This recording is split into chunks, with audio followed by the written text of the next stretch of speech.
Si c'est ok pour toi, la ceinture c'est bon, tout est bon. Tout petit peu. Là, je suis bien. Tu es bien là? Allez, ok.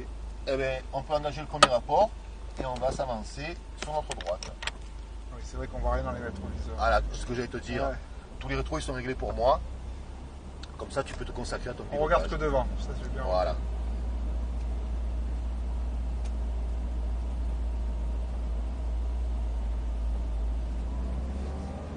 « 23 000 km. À pleine rodée. Peine enrodée. Il paraît qu'il y en a qui ont des problèmes de piston là, sur le 2005. Je sais pas. Elle a déjà mis de problème celle-ci? Non, je sais pas. Attends, marque un temps d'arrêt, pardon. Arrête-toi, on va laisser passer les collègues qui sont prioritaires. On en a eu une qui a eu un souci, mais je sais plus ce que c'était. Et tu veux prendre la piste, Stéphane, elle est tout à toi. Allez, c'est parti. Ah, je retrouve le ronronnement du flat 4. Le boxer. Le boxer. Bon, après la Focus RS, c'est une super voiture aussi. Oh oui, ça m'a surprise cette voiture. Ah ouais. Là, ils ont la dernière, là. Ouais, j'ai vu. Parce que maintenant, en baptême, tu n'as plus le droit d'avoir. Enfin, c'est pas encore officiel, mais ça va pas tarder. Tu n'as plus le droit d'avoir une 2 portes. Ah ouais? Une 3 portes. Par rapport au nombre de sécurité, il faut qu'il y ait les 4 portes en cas de problème et les gens puissent sortir d'eux-mêmes. Et donc vous avez plus les. D'accord. Et donc, il y avait le choix au niveau des voitures entre les Subaru, les Honda et les RS. Et ils ont renouvelé chez RS. D'accord. Enfin, chez Ford. Et on freine fort et on rétrograde sans lâcher le frein.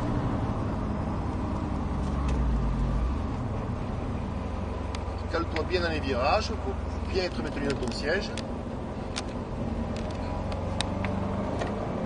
Et la RS c'est aussi une chouette voiture. Ah ouais, elle a un 5 cylindres. Je pense Et de chute à droite.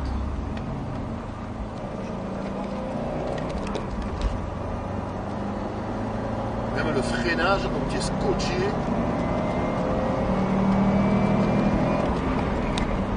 On freine fort et on retourne dans la troisième.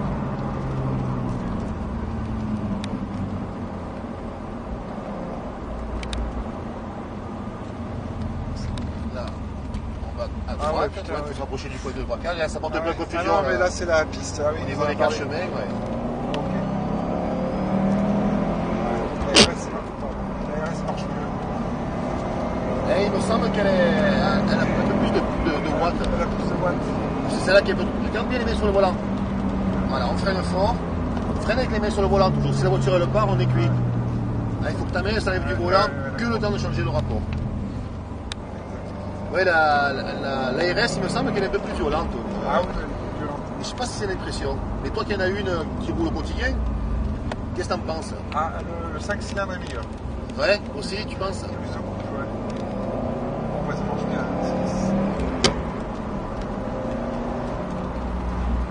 On freine fort et on met la 3 pour négocier ce virage.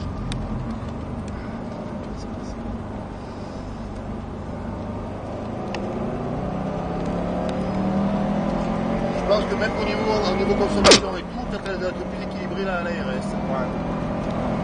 Et on freine fort, plus fort. Et on met la 3. Il faut que tu freines plus fort. Hein. Ouais. Parce que sinon, quand tu embrayes, ça risque de provoquer un micro-blocage de boîte. Ton régime moteur ne sera pas adapté au régime de ta boîte à Et vitesse. c'est vrai qu'on n'a pas l'habitude de freiner fort. Allez, on freine fort, plus fort. Ah, il ne faut pas hésiter, à partir du moment où tu as le volant droit, tu peux vraiment appuyer très fort, on risque strictement rien.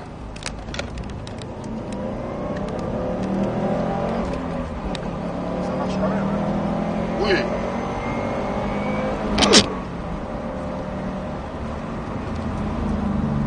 C'est que les plots, ils sont super tôt, les deux plots là. Ah, c'est des repères écoles. Et ouais, donc ouais. Comme on a quand même des bagnoles de 600 quelques chevaux, Ouais. il faut trouver un juste milieu. Donc ce qu'on fait en général,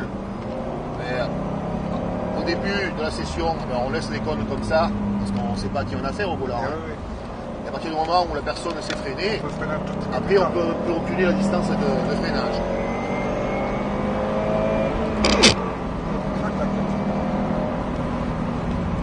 Et on freine fort. Et la quatrième, il faut vraiment ne pas bien décomposer ses gestes, quoi. Parce que sinon elle accroche un petit peu. Il faut vraiment essayer de faire 3, 4, d'être droit, ni forcer vers moi, ni vers toi.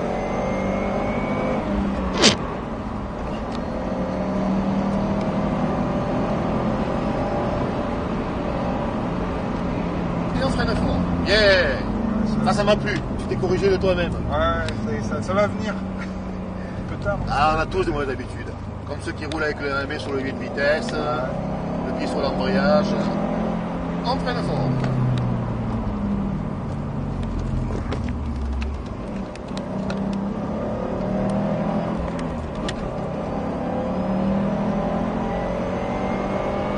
Et on freine de nouveau. Voilà, plus fort. Sinon, tu es obligé de freiner en plein virage, c'est moins bon. Ouais, c'est moins bon. Bon, tu peux rester en 3 tout le temps. On reste toujours en 3. Sinon, ça le rend joueuse et toi, tu es dessus dans les taux, tu n'as pas le temps de tirer. Elle est moins efficace.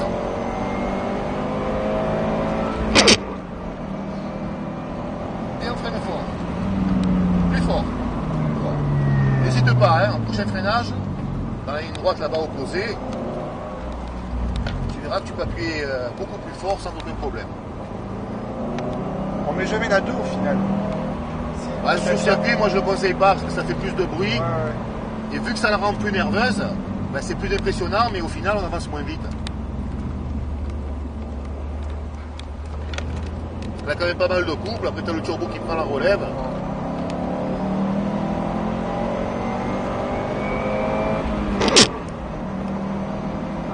Et on freine fort, plus fort. Voilà, garde le pied sur le frein. Et un foulage, et filet de gaz.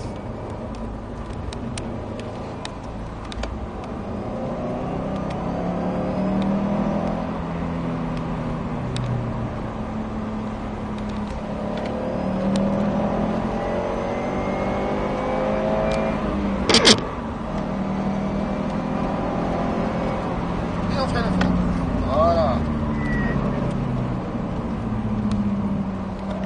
Le secret du freinage, si tu freines fort, c'est ça même avec ta RS.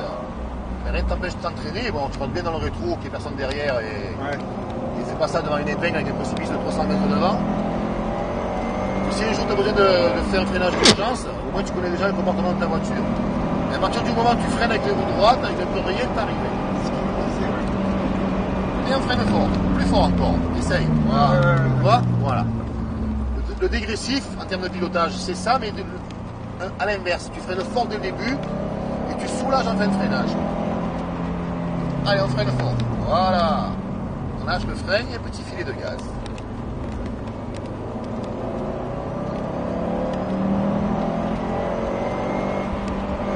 On freine fort.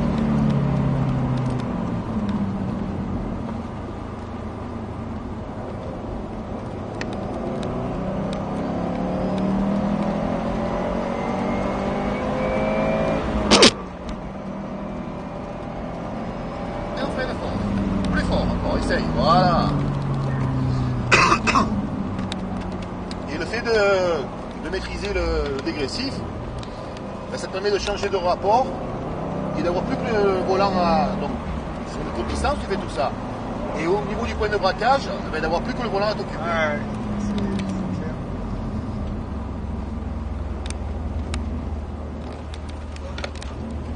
Ah, le ciel bleu revient, on est sauvé.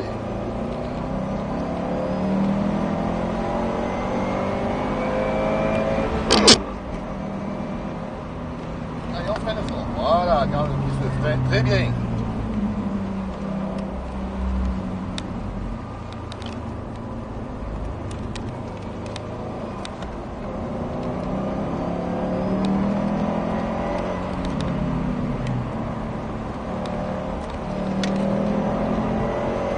Quelle couleur ta RS? Verte. Verte? Ouais. Ah, je l'ai jamais vu. Verte quoi. Et on ferme fort. Ah, j'ai vu des blanches, noires, bleues.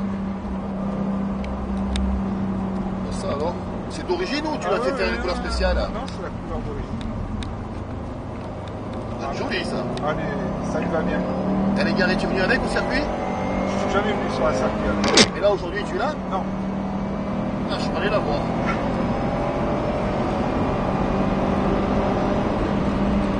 Et on freine fort.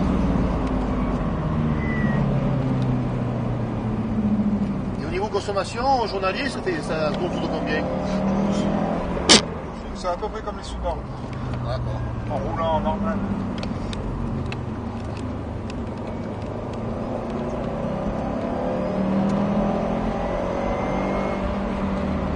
Et là, la mauvaise nouvelle de la journée, c'est que nous allons rentrer au stand. Ah, il faut bien. Eh oui, là, ça passe vite qu'on est concentré. Mais bon, ça m'a permis de tester un peu la Subaru. Et alors, t'as plu alors? Ce qui me manque le plus sur ma RS, c'est vrai que c'est les 4 roues motrices. Mais après, le moteur de la RS, il est meilleur. Le 5 cylindres, il est meilleur. Mais là, le châssis, il est top. Alors, Je me je sais pas si j'ai encore un stagiaire. Ouais, on va se garer derrière l'Audi. Je vois que là, il y a un embouteillage pour le ravitaillement. Il nous reste combien? Un quart? 31 litres de moyenne, ouais. Sympathique. On va se garer au niveau du premier cône. Parfait. Et on mettra pas le frein à main. Juste le point mort. Et on peut lâcher les freins. Alors ça, le frein à main, parce que j'y pense, c'est une astuce mécanique, on va dire. Même sur ta voiture, parce que c'est pas spécifique à Subaru, si tu roules un peu, même sans rouler fort, tu fais beaucoup chauffer les freins. Tu descends un col, tu fais une caravane ou peu importe. Si tu dois t'arrêter, tu t'arrêtes, tu laisses tourner le moteur quelques minutes, quelques dizaines de secondes, et tu coupes le contact, tu t'engages un rapport. Et sinon, tu risques de provoquer, enfin pour résumer, tu peux voiler tes disques. Ah oui, avec le... Ah oui. Quand tu dis bien, ça vit des freins. Hein. Ah ouais. Et ça, c'est valable pour toutes les voitures. Ben, en gros, tu as le disque et le frein à main, c'est des mâchoires, des plaquettes qui serrent le disque pour éviter que la roue tourne. Tes disques sont brûlants. Et les mâchoires qui en serrent, et ça va garder un contact, on va dire que ça fait une espèce de pont thermique. Et puis ça voile. Et du coup, voilà, ça risque de le voiler. Le disque. Et si un jour tu essayes une voiture, et que tu freines comme tu as fait des bons freinages là, et que tu as des vibrations dans le volant, c'est que tes disques sont voilés, tu peux demander une réduction au vendeur. Très bien. Merci. C'était le tour mécanique du jour. Merci, bravo à toi Stéphane. C'est une bonne session. C'était chouette. Eh ben, c'est gentil. Je te rends ta clé USB.